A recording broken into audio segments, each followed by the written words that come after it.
Mishael and Lillie Naby Assyrian Assyrian Lecture Fund, which is part of the Near East Languages and Civilizations.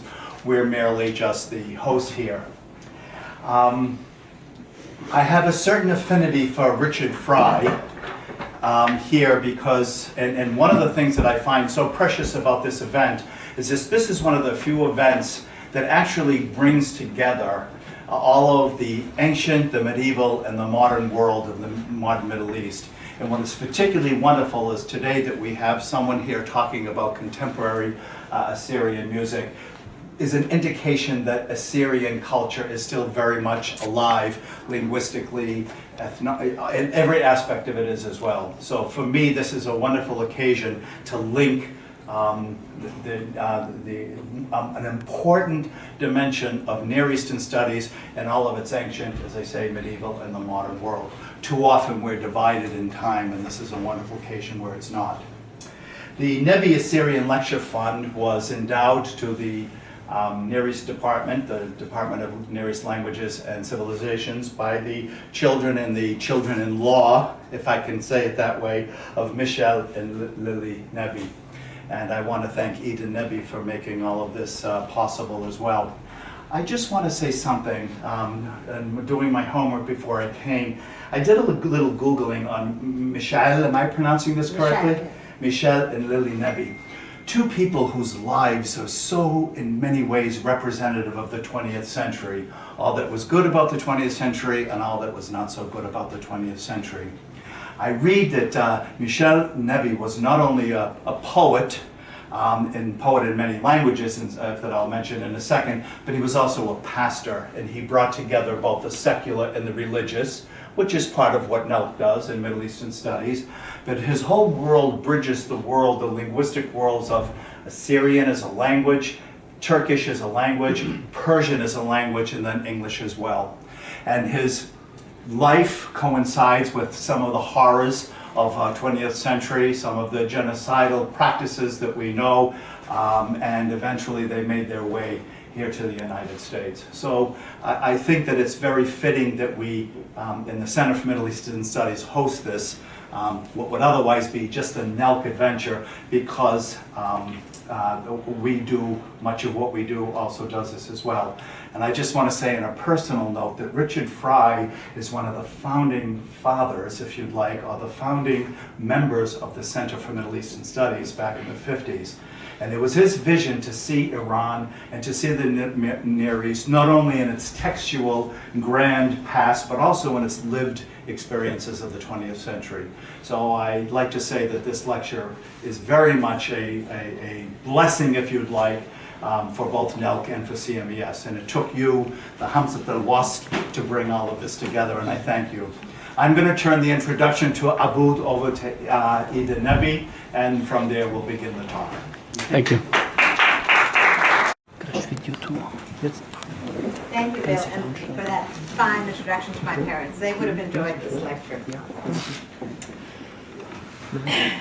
I am very happy to see so many familiar faces and some new ones as well.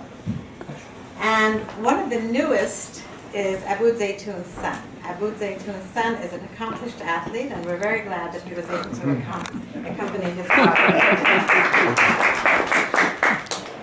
Abboud Zeitoune is one of those rare specialists who has devoted himself to documenting and collecting materials of modern Assyrian music and getting on to the next step of publishing the material that he has collected in a systematic manner for the benefit of the members of the Assyrian community scattered worldwide, but also for the benefit of musicologists, ethnomusicologists, discographers, and all those concerned with the survival of endangered languages such as Aramaic. As many of you know, Aramaic is the world's oldest continuously written, alphabetically written, and spoken language of the world. Only Chinese has a longer, continuously written history. Assyrians are the world's largest ethnic group to use Aramaic on a daily basis. So when Abboud talks about Assyrian music, he's really talking about a language that is endangered for a variety of reasons, but also a language that is not recognized in the Middle East, largely because it is, in fact, a Christian language.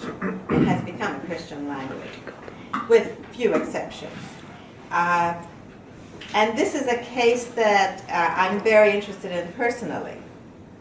Today, in large part due to the decidedly little attention paid to the survival of Christians in the broader Middle East, there are fewer Assyrians left in the Middle East than in welcoming countries like Sweden, Germany, Australia, the United States, and Canada.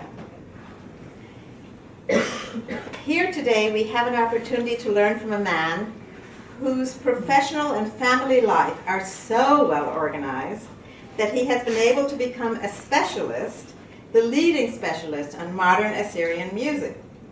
Having delivered many presentations to Assyrian groups throughout the United States over the past year, and with a rich website that I recommend to you, and 3 books to his credit, I'm happy to present my young friend to discuss a topic about mutual influences. If you are tempted to ask a question in Classical Syriac, Eastern or Western Neo-Aramaic, German or Arabic, feel free to do so. The presentation will be in English.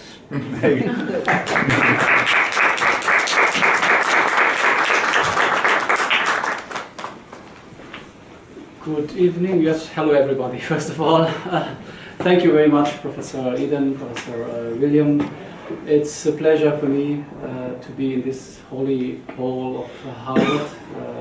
I'm very happy to be here. Thank you very much for the invitation. You know now me. My name is Abboud Zeitoune. I'm 47 years old. I was born in Syria, grew up in Lebanon, and since 34 years in Germany. I'm in my profession, I'm compliance manager, nothing to do with music. Even I am not a singer, I don't play an instrument, and I don't write any song texts. So my main issue was to document and preserve a heritage we have of the last 100 years for a special people, the Assyrians. And I will just go through a little bit through my presentation. Some of the points Professor Eden spoke already about. So I will start with a short video as introduction why it's important to preserve this culture heritage of especially my people. So let's watch this short clip.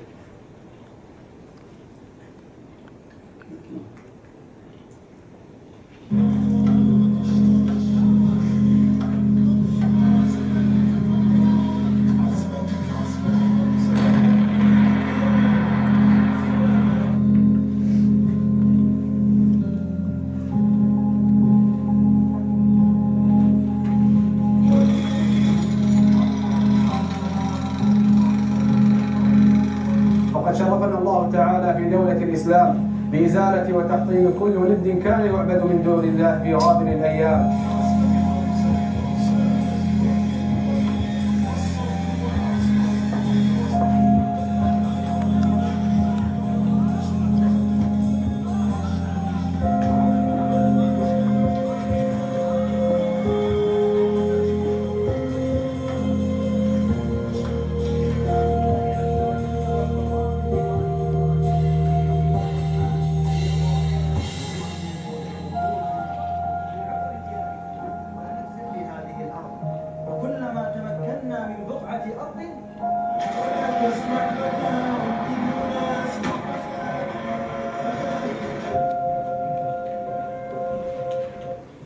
So what I'm saying in this place for my people, if I have lectures in my community, I say always, we couldn't preserve these stones, but at least we can preserve our heritage today.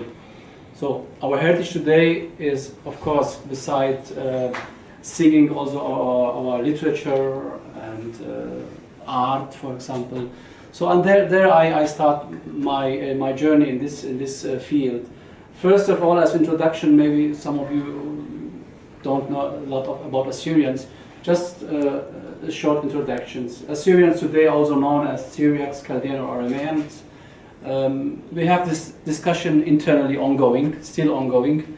But however, for me, as an umbrella, I use the name Assyrians. Our main homeland, I can say, is Upper Mesopotamia. It's this place here. Abdin, Gozarto, we say it's Qamishli for sure, and north of Iraq until Urmia. This is our ancestral country. Meanwhile, we are dispersed all over the world. These are only some points where I picked. Of course, I'm sure we have somebody in Madagascar. I read this recently, that our people who left Qamishli, they were soldiers at the Assyro-Chaldean battalion. Some of them ended in Madagascar. I read that. Yeah. So I don't wonder if I find Assyrians somewhere here also. So it's I will be not surprised. This is the situation we have today. So, and you can imagine which problems you have to preserve our culture in such different and far destinations from each other, especially in the case of productions in music or literature. Even we don't have any institutions, cultural institutions, who collect our material, who preserve them. Our language, we speak now, at home I speak Surite, we said. Syriac is our classical Syriac. Only the church use it. Nobody speaks this language, I would say. And we speak two dialects. We have Surat and Surite. Yeah? We are the first Christians who became Christians. We adopted the Christianity in the 1st century. And today we have 4 large churches. These are not all, of course. We have also Protestants. I know from Massachusetts, especially, I learned that from history, that there are a lot of missionaries in our homeland, not only from Presbyterians, also from Catholics, and also from England and French. We have all these parts of Christianity, but these are the 4 main churches. So now I'm start to talking about our music.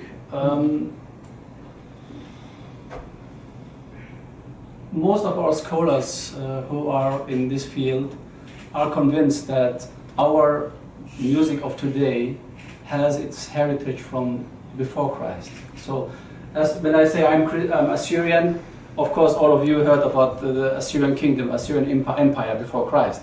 So we trace our music heritage from that time. Even the instruments, this we would say today zaz to it. Yes, the Turks used it extensively. Or here, this is the harp from the Sumerian times, the lyre of Ur. Yeah? So other relief from Lillie. So you can see again some musicians. In my case, I didn't enter in this field because we have a lot of musicologists and archaeologists who started many good work in this case. There are a lot of works. Even there are, what is his name? Last name is Kilmer. They reproduced this lyre with original material and started to make music on it. So I have recording of them. So that's for I didn't get in this field.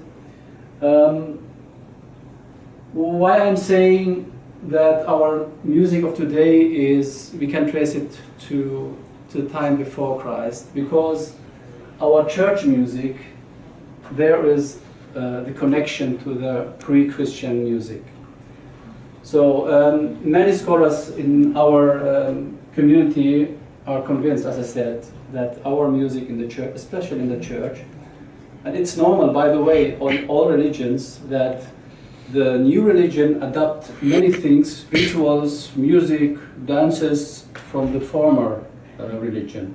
So in our case, it was the same. We have many rituals in our church who are ancient rituals, right?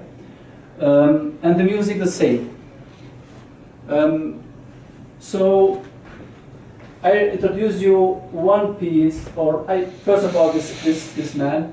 Nuris Cantor is, I think, our top one composer in our community. He is a composer in Syria. He's very known in the Arab world in general, by the way.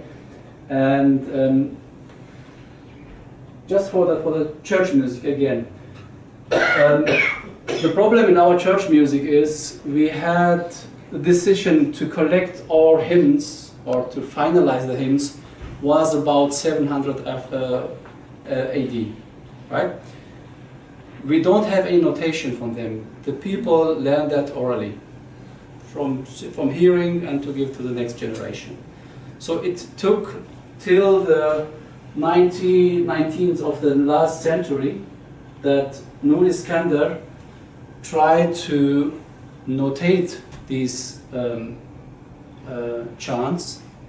So this is the first step to preserve this liturgy, to preserve these chants.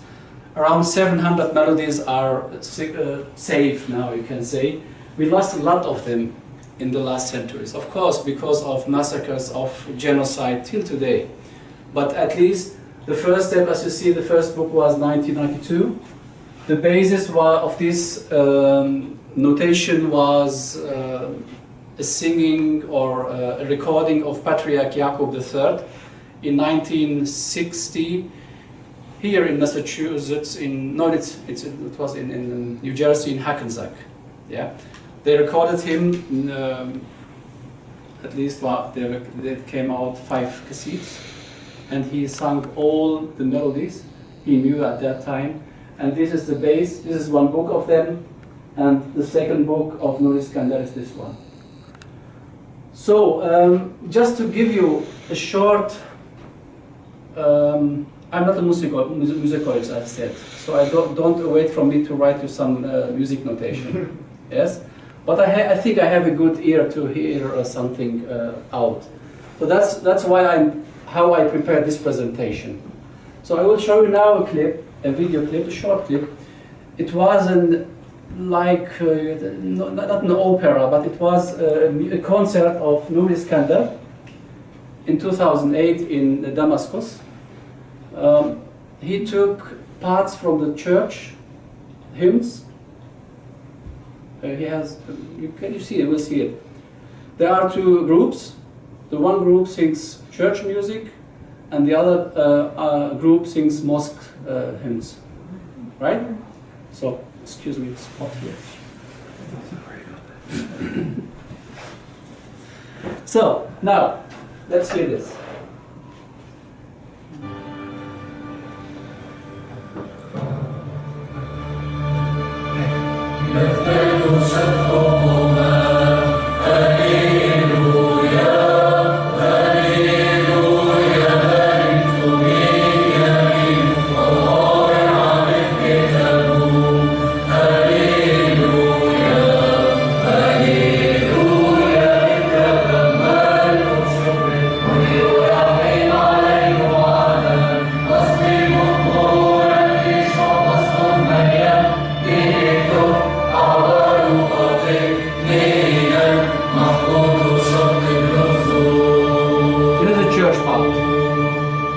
Start the mosque part.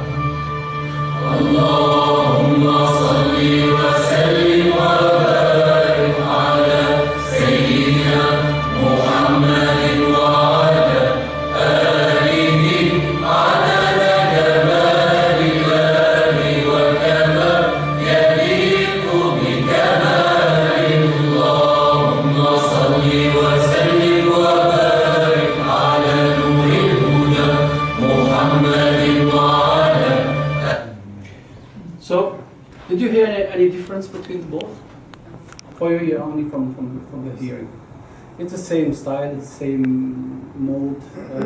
So in this short clip you can hear and see that the basis for the Oriental music came from our church, right? So that's why I'm not very wondering, because our people like, for example, Turkish music. Turkish music is very close to our church music, by the way, beside Arabic. Yeah?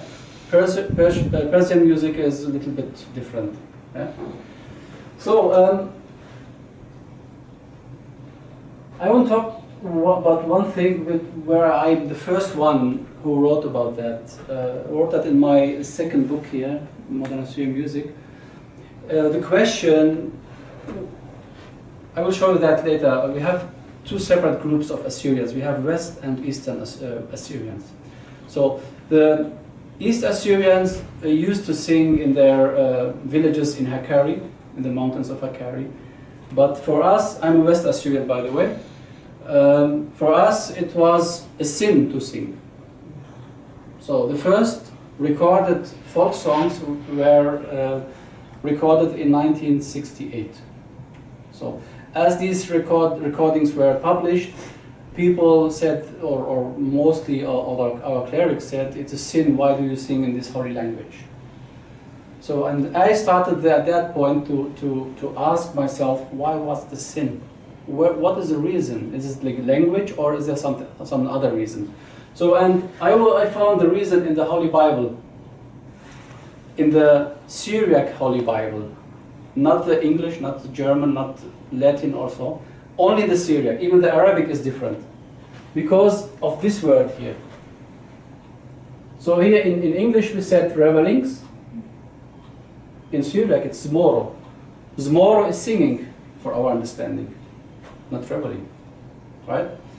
And this is a very crucial chapter in the Holy Bible. If you read it, it's very crucial, because if you sing, you will not see paradise at the end, right? You will be in the hell. The same here. It's another part. This is from the Epistle of Peter. Again here, revelings is in Syriac zmoro. I couldn't find any plausible explanation for that. My theory is, I have two expectations.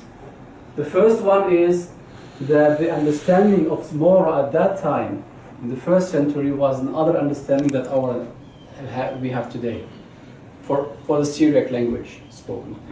My other explanation is that they use zmoro intentionally because the people before Christ used to have festivals, to have dancings for their gods, for their heathen gods, right? And there to make a cut between the old and the new one, to say, from now it's forbidden to sing. I have in my book several sources where the church even make decisions to say it is for example, in 5076, it was a synodus of the Church of the East, who they make a decision that they say, from now it's forbidden that female singers sing secular songs. So that means we had at that time female singers. So why will you take a decision if you don't have that? So it's very interesting because, as I said, I'm the first one who get in this issue. However, of course, I make my research to find any folk songs. I found this part in Zeitoune, Abboud Zeitoune. He was in Tur Abdin, and he was also in Damascus. In Damascus, he finds somebody from Midyat who sang him this song. This is a song. It's definitely a song. It's a Vedic song. Yes, or no, it's a love song, you can say. Yeah, Zioli Ali Goro, Duha Sohevoro, Inshoktaida Dinoro. So it's a love song. So he loves somebody and he likes to kiss her and so on. Yeah, said that. So the other source, there are very rare sources about folk songs within the West Assyrians. We have only rare documentation. This is the next one. This is mostly from the Mosul area. This is not West Assyrian, it's our Eastern Assyrian. This is a wedding song. This is from the Zachau library, you can say. It's Martin Barsky who published that. Also, this is a wedding song, also in Arabic and in Syria, right? So these are only some examples, really rare examples, because our people, speaking for West Assyrians, used to hire Kurdish or Turkish singers for their weddings, for example. Yeah? And they don't have any own songs to sing. And for the East Assyrians, we had several types of singing. They used to sing in their highland mountains, villages, different kinds. We had Rawe, we have Divani, Liliana. So I will show you only a small clip of such kind of singing, very, very ancient singing.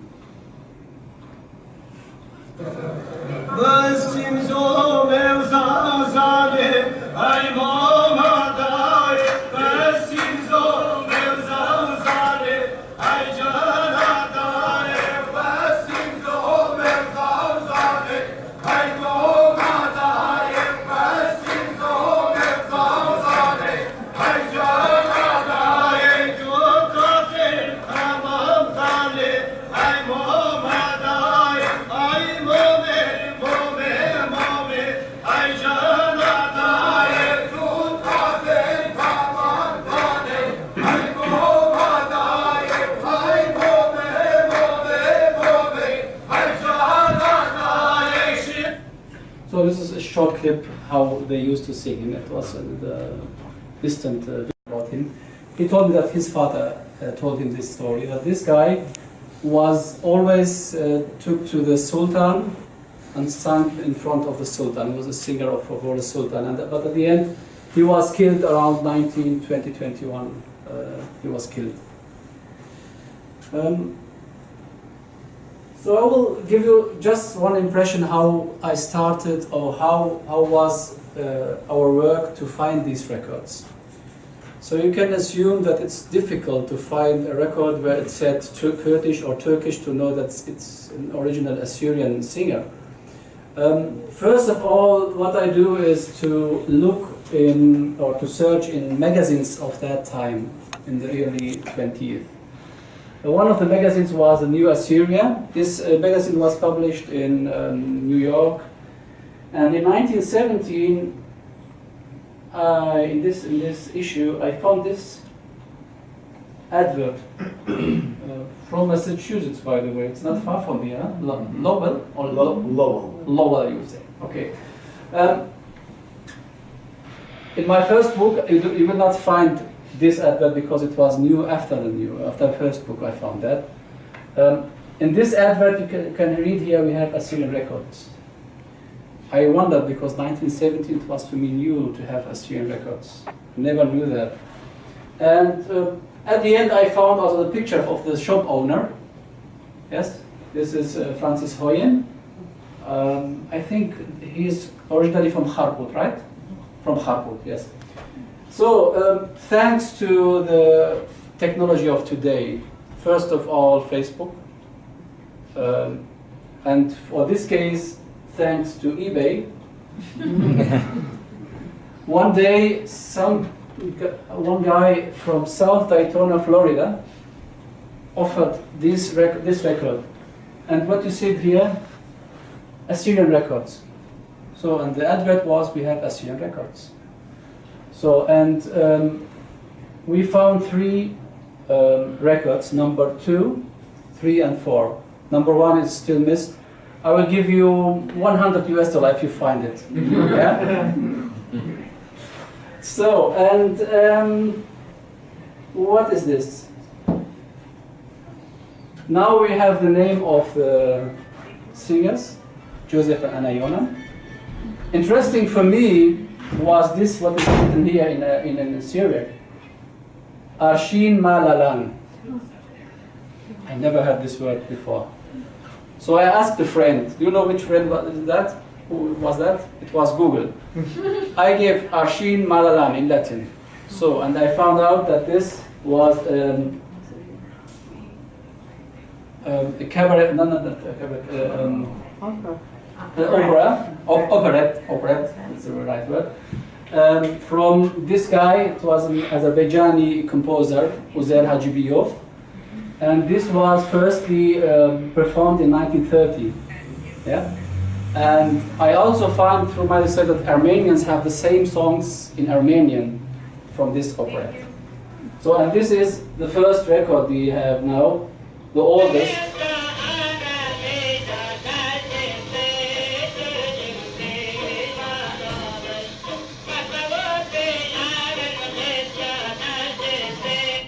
Oh, sorry.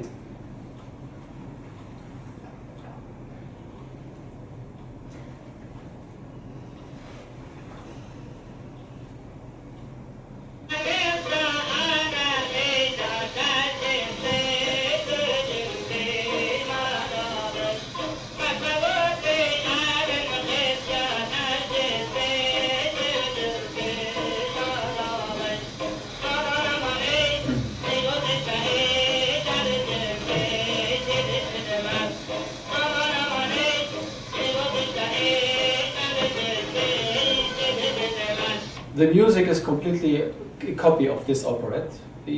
I saw movies in it, in Turkish, Azeri, and although the photo, again, the IT technology makes possible.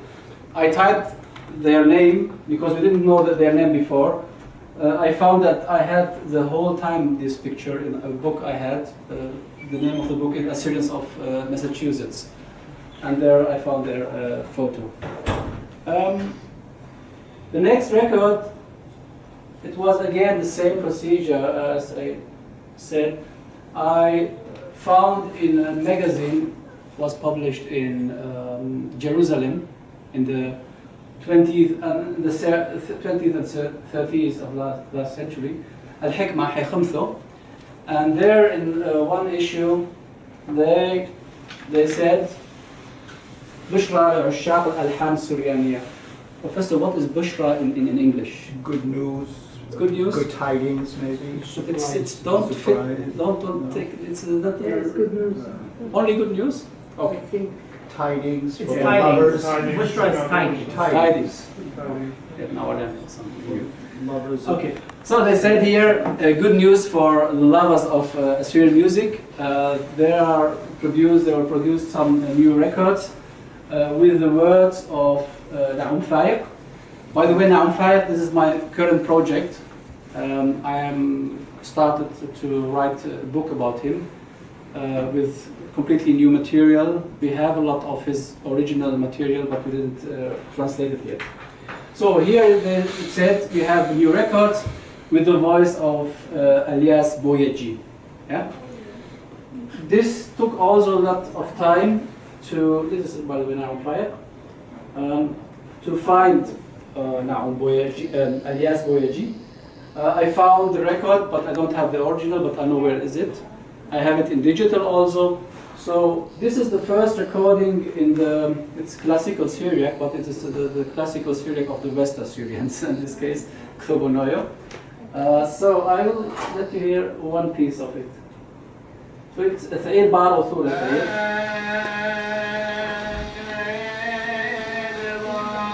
This is the label of the record, by the way.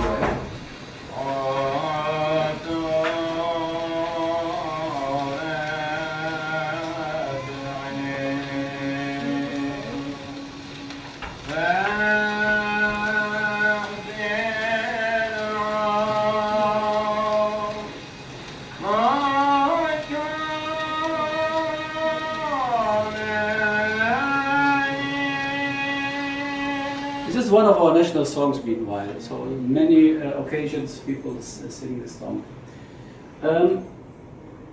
Coming back now to the East Assyrians again. In 1929, we said Murasa Khan, it's Murasa Oshan Daniels. She was soprano, she has a very good voice. She produced at the Columbia label 5 records, and she produced also a Persian and Azeri song. I took these samples to show you that Assyrians interact with other cultures Yeah? They took from other cultures, and also they sung in other languages. So Murasa Khanum,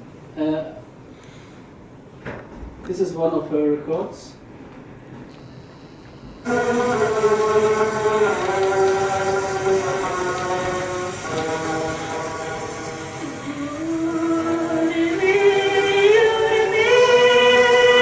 She sings about India.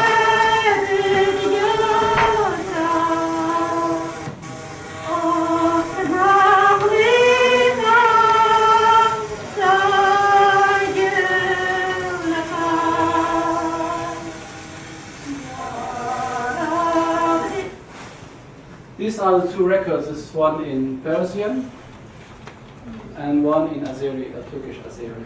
She sang these songs. So the first composer of contemporary music in the west side was Gabriel Assad. Gabriel Assad was born in Midyat. His education he received in Adana. In Adana we had an orphanage, only 2 or 3 years, but from these 3 years we got great scholars, not only in music, also in language, especially in language also. So Gabriel Assad started composing in his first song was 1926, which he composed. He was a teacher for music in Qamishli. I will let you hear some of his songs, but his students became later pillars of our contemporary music. Even one guy was, or is still alive. It was a Kurd from Qamishli. He is now professor of music in the University of Erbil. His name is Muhammad Zaza. Yes, and Gabriel Assad is his teacher. So Qamishli is in Syria?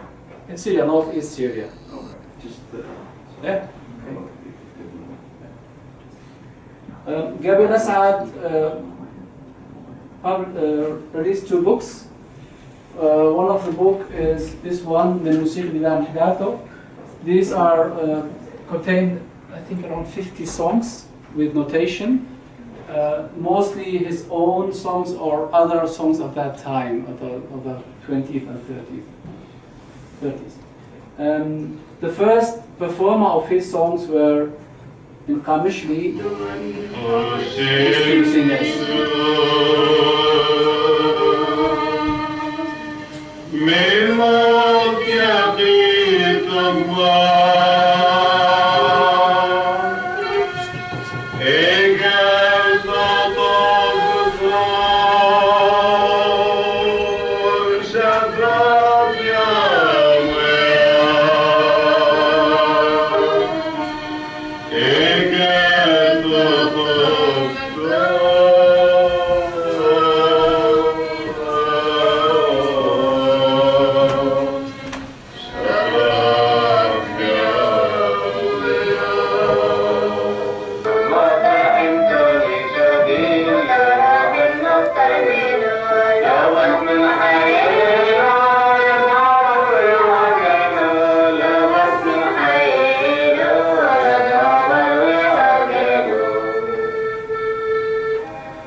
These were the first songs which Assyrians composed by themselves, West Assyrians again. Just for the Mardin region, we have a kind of thing is Mardelli, we said. Mardelli, I found this family, these are 3 brothers, Tuma, Jamil and Zaki, Muqsid al-Zuq is the family name. They were, I can say, one of the areas who sang such kind of music. All 3 were members of the Syrian Orthodox Church and Assyrians at the end. And they have very famous songs in this dialect. It's a special Arabic dialect. I have here only one short clip of them.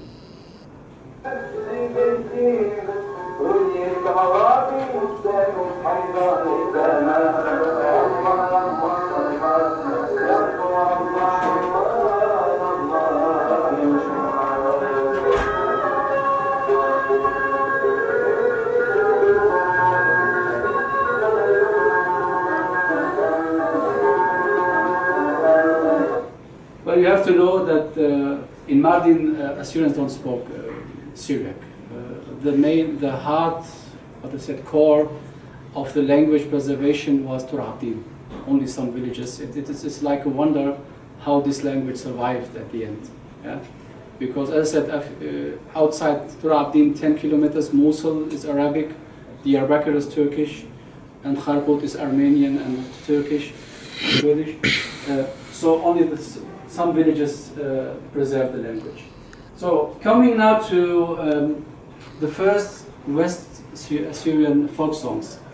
In Qamishli of the 50s and 60s, this guy was the main hired singer for weddings.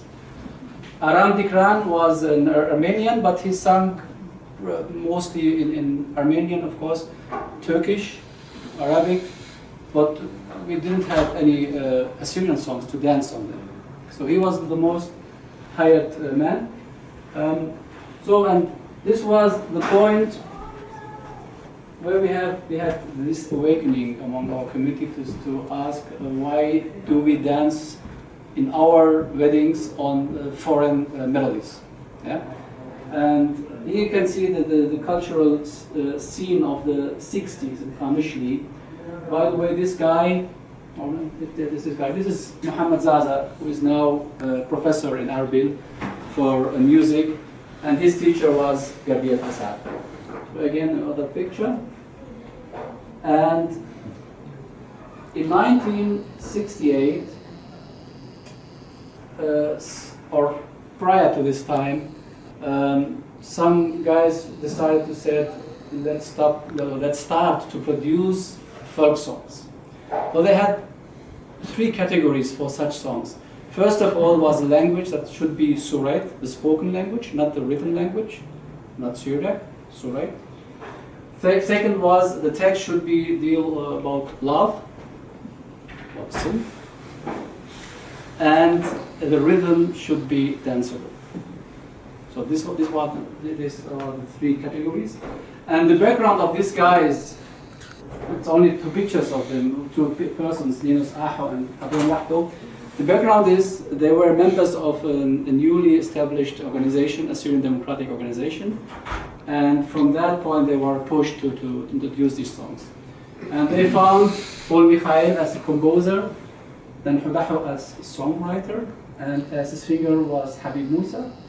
And these were the first songs, the first 5, and the 6th one was already released in Baghdad in 1966. They took that only to show the people that we belong together, as we are one people, both dialects. So, do you want to hear the first songs? Yes. Okay.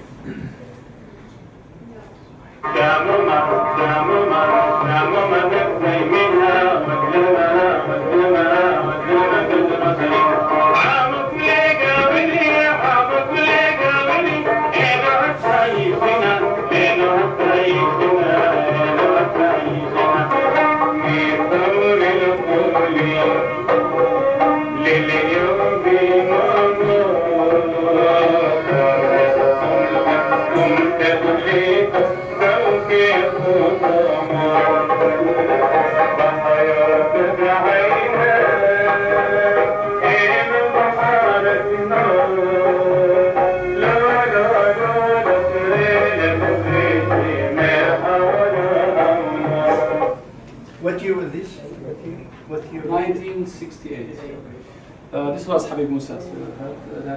There's also a story behind that, why the quality is like that. They feared the persecution from the authorities. They left to a far distant place in the forest, and they closed all doors and windows, and it was summer, very hot. So this is the story about that. So coming back to Nur Iskandar, this is one of his first compositions.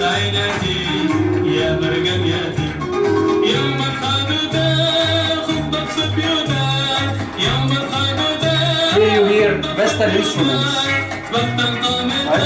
Cello, he loves cello.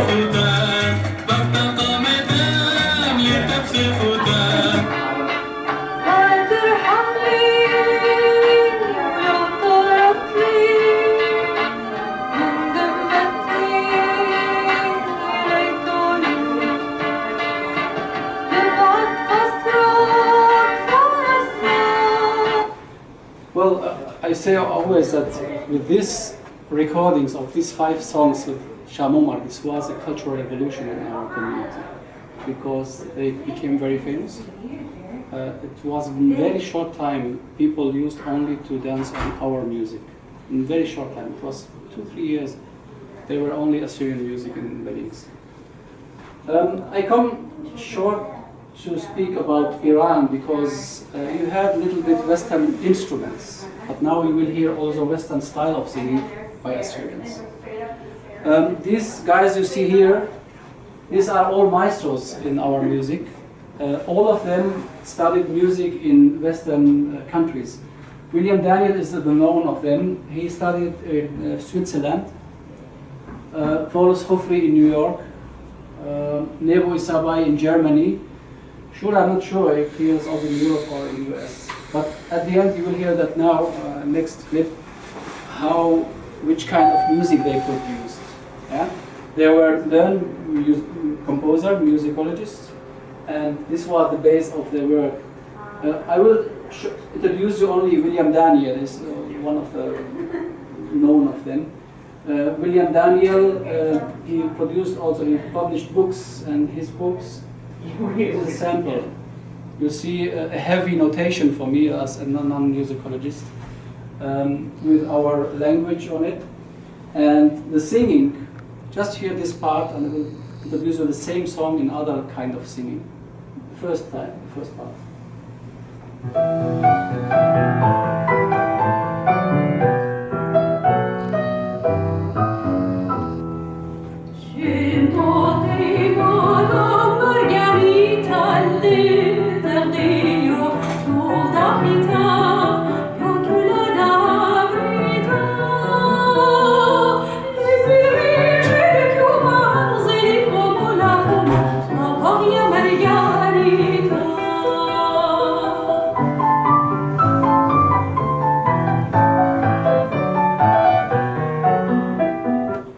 Would you say, this question is for all non-Assyrians here in the room, would you say this kind of singing is Assyrian?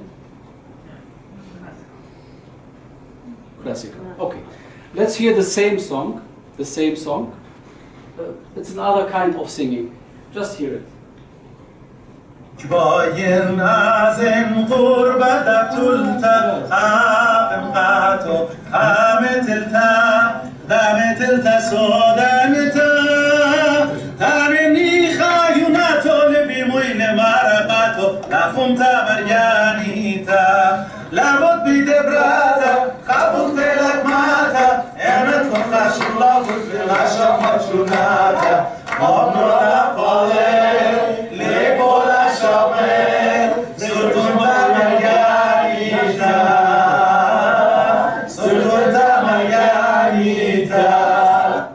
How sounds this for your ears? It's Oriental or classic? No lyrics. It's not classic for sure. Yeah. So I will show you only the kind of singing. These maestros brought the classical kind of singing. So we have concerts, especially in California, every year, it's the Bethnahrin night. They use, or our people from Iran, they were educated in this kind of music. Of course, it's a very high education, yes. But these are these maestros. We had the most singer today, still living singer, is Ivan Agassi, who has the most productions. But he started to sing in Persian. And these are some of his records. This record is, I think, from 1967, 1966. So he started to sing in Persian, and then he started to sing in Assyrian. So I have only 2 songs.